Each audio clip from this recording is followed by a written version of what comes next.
আসসালামু আলাইকুম everyone, welcome back to my channel. আজ দেখুন এই খালি কড়াইয়ের ভিতরে কাঁচা মাছ রান্না করব। প্রথমেই দিয়ে দিলাম সরিষার তেল মানে ইলিশ মাছের সাথে একটি অন্তরঙ্গ আলাপন। দেখুন প্রথমে দিয়ে দিয়েছি কুচানো অনেকগুলো পেঁয়াজ, তারপর দিয়ে দিয়েছি কাঁচামরিচ। এবার কাঁচামরিচ ও পেঁয়াজ খুব ভালো করে ভেজে নিচ্ছিলাম। এত ভালো করে না যেমন বেরেস্তা হয়ে যায়, ভালো করেই ভেজে নিচ্ছি। এবার পেঁয়াজ ও কাঁচামরিচ ভাজা হয়ে গেলে একটু সামান্য পানি দিয়ে দিয়েছি। এই পানিটা দেওয়ার কারণ হলো এর মধ্যে শুকনা যে মশলাগুলো দেয়া হবে সেটা যাতে পুড়ে না যায়। দেখুন সামান্য একটু মরিচের গুঁড়া দিয়ে দিয়েছি। তারপরে দিয়ে দিব একটু হলুদের গুঁড়া, সামান্য লবণ। লবণ বেশি হলেও খাওয়া যায় না, কম হলেও খাওয়া যায় না, তাই সামান্য বলেছি। দেখুন দিয়ে দিয়েছি হলুদ, মরিচের গুঁড়া ও লবণ। এবার আরও কষিয়ে নিচ্ছিলাম। কষিয়ে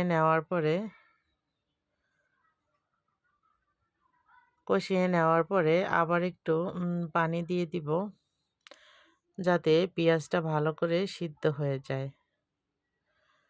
এবং এই ফুটন্ত পানি পেঁয়াজ ও মশলার ভিতরে দিয়ে দিব মাছ।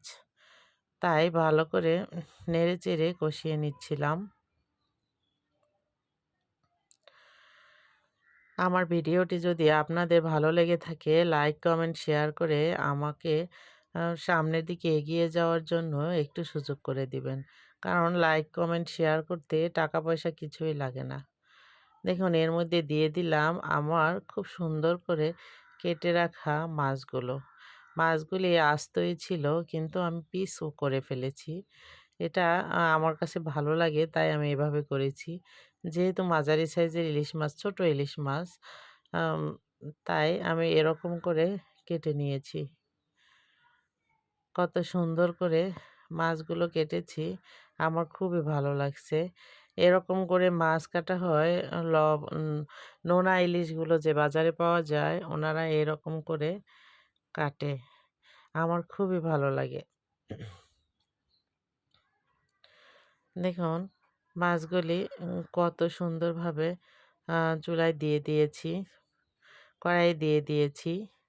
এবার খুব ভালোভাবে চুলার আঁচটা মিডিয়াম টু লো আঁচে রেখে রান্না করার জন্য অপেক্ষা করছিলাম।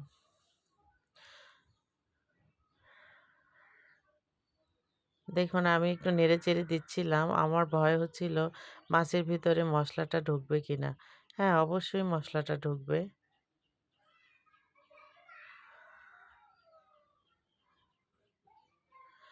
দেখুন খুব ভালো করে মশলাটা ঢুকেছে।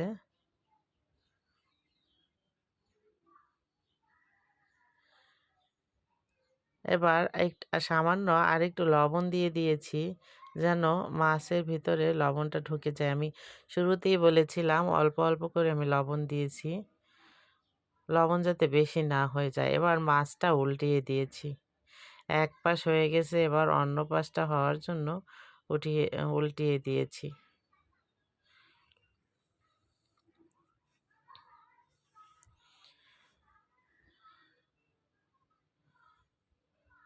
এর মধ্যে দিয়ে দিয়েছি ধনিয়া পাতা।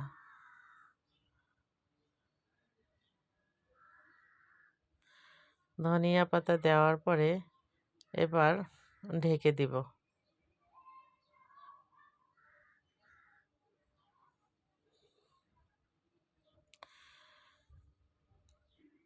একটুখানি সময় চুলার আঁচে রেখে তারপর আমি ঢেকে দিব। মাছটা শক্ত হয়ে গিয়েছে।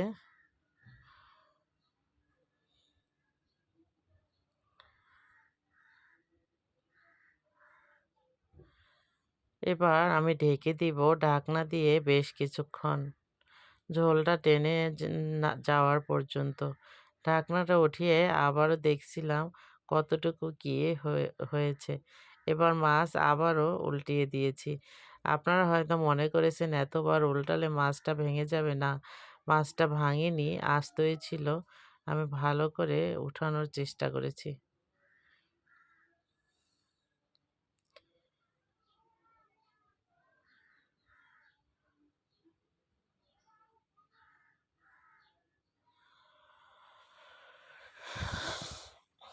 এবার আবারও ঢেকে দিব।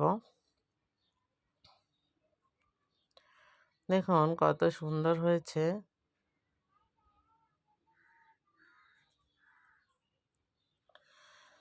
কত সুন্দর হয়েছে মাছটা।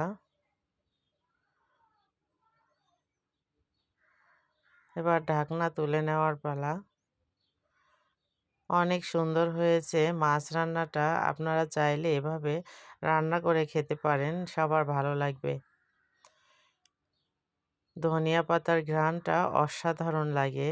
আর আমি সরিষার তেলে রান্না করেছি বলে আমার কাছে খুবই ভালো লেগেছে। সরিষার তেলে ইলিশ মাছ রান্না করলে খুবই ভালো লাগে। অসাধারণ একটা ঘ্রাণ আসে। সবাই ভালো থাকবেন, সুস্থ থাকবেন। আসসালামু আলাইকুম।